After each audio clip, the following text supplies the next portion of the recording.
When you think of a creative person, do you think of the person who built the bridge that the cars drive on? What about the fashion designer who has to try new things in hopes that they sell and start a new trend?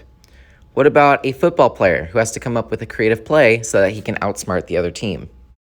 Not everyone will choose to be an artist, but everyone needs to be creative, and that's why art class is so important. But in many ways, we are all artists and we are all creative people that use our skills.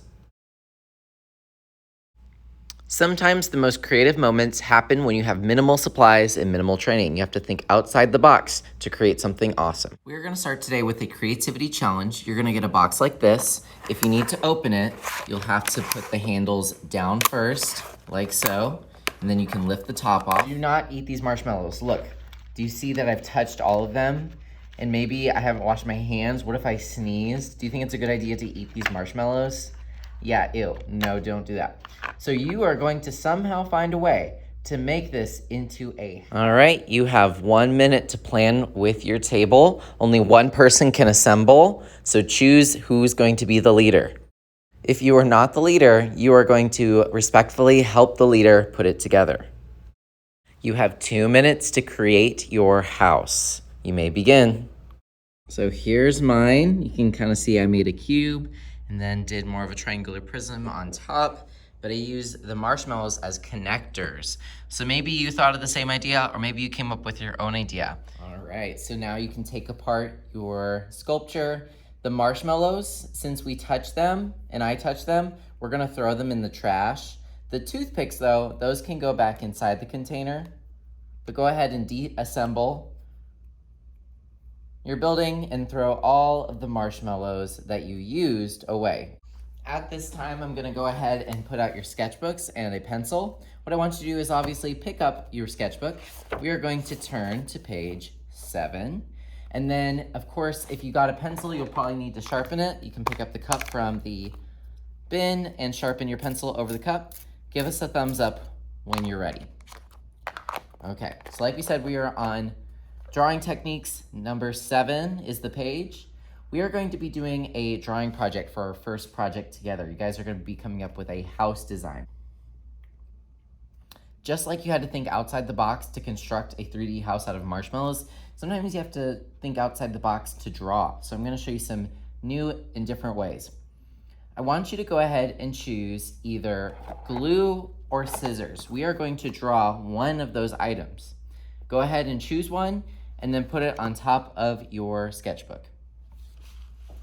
All right, I chose the glue.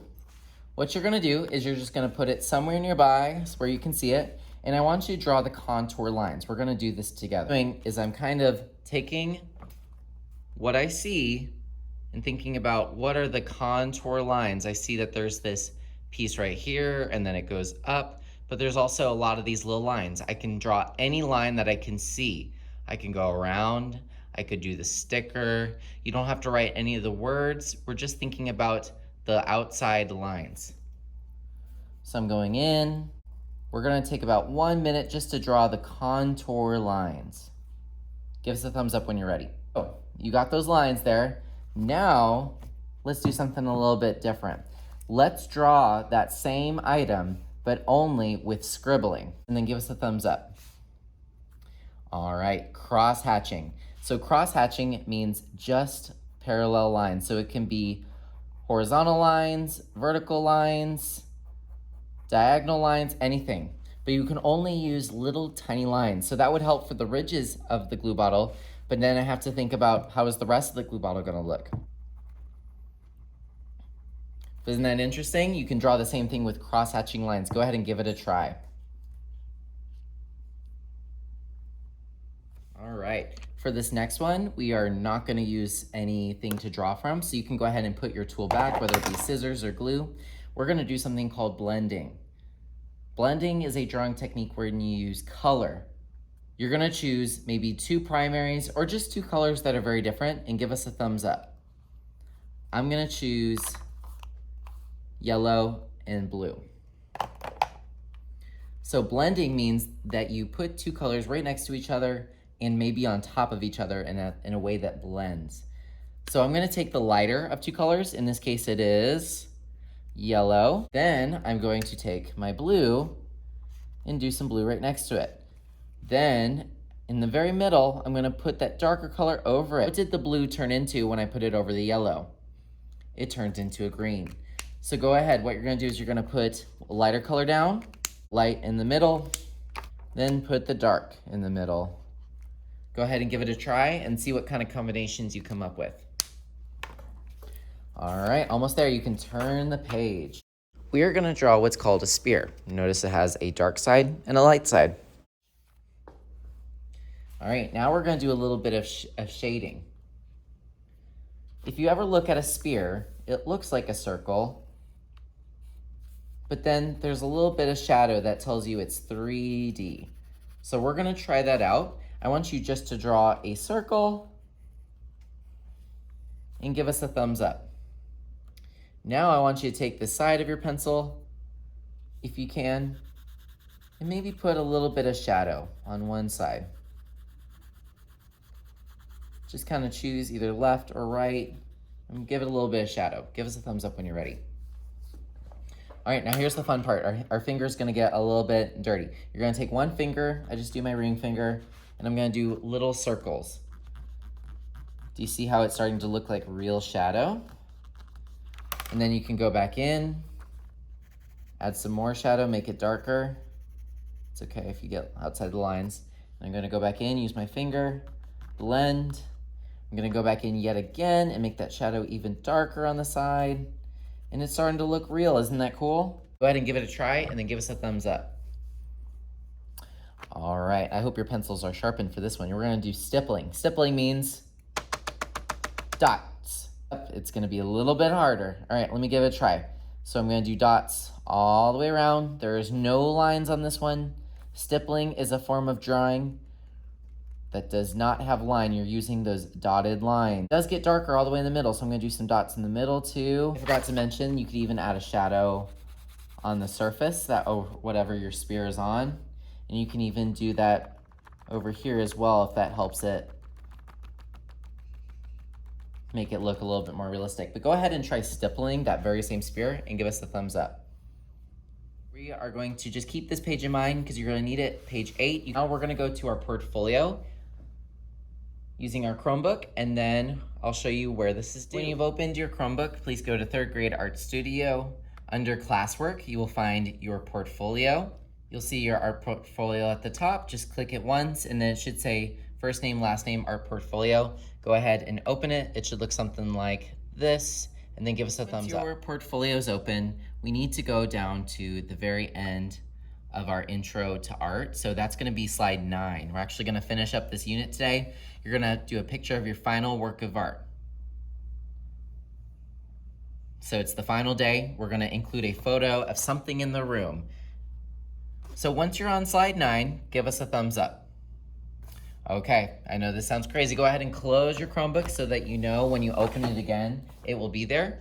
You guys have a choice of what you want to draw. On page 8, you have all of this space. You're going to choose one item in the room, so you will be able to move around for this part, and you are going to draw it using your contour lines. Let me give you some good options. You could sit on the floor and draw the calm down box. You could sit on the floor and draw the mailbox. If you're over here, maybe you can draw one of our trash cans. There's 3. Just don't get too close, it might be stinky. If you don't want to move around the room, you could just draw another item from your bin, or you could draw the bin itself. That would be pretty fun. Draw the sanitizer or the box of tissues. I'm lazy, and I'm just going to draw this stool, so you can watch me as I draw it on page 8. You just have to draw one item unless you want to draw more than one. This can be tough. I'm sitting in front of this stool, and look, I'm making little measurements. I see that this leg goes down a little bit farther. This one looks a little bit shorter, even though I know it's the same size. So it's all gonna be reflected in my drawing. I'm looking here, I see that there's a little line in between there and there. So I'm going to my picture, and I'm going to draw a little line in between there and there. What about goes around? Yep. I'm gonna go ahead and add that as well. I'm not asking for perfection. I just want you to draw what you actually see. This is what I think a stool looks like, but is that what I see right here in front of me? Look at the ellipse on top of the stool. When I look at it, it's more of an oval. I want you to draw the shapes that you see. I know this will be tough.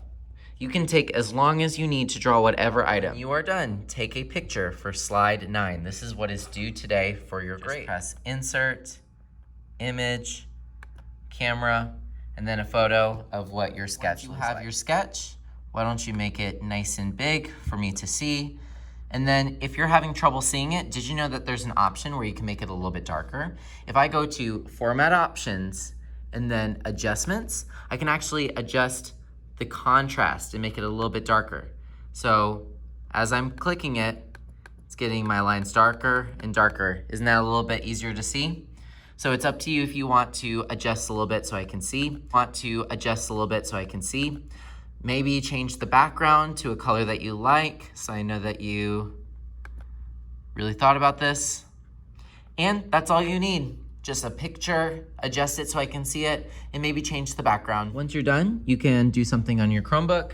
We also have free activities over here. You could free draw, write me a note. You could use an Expo board marker and a board.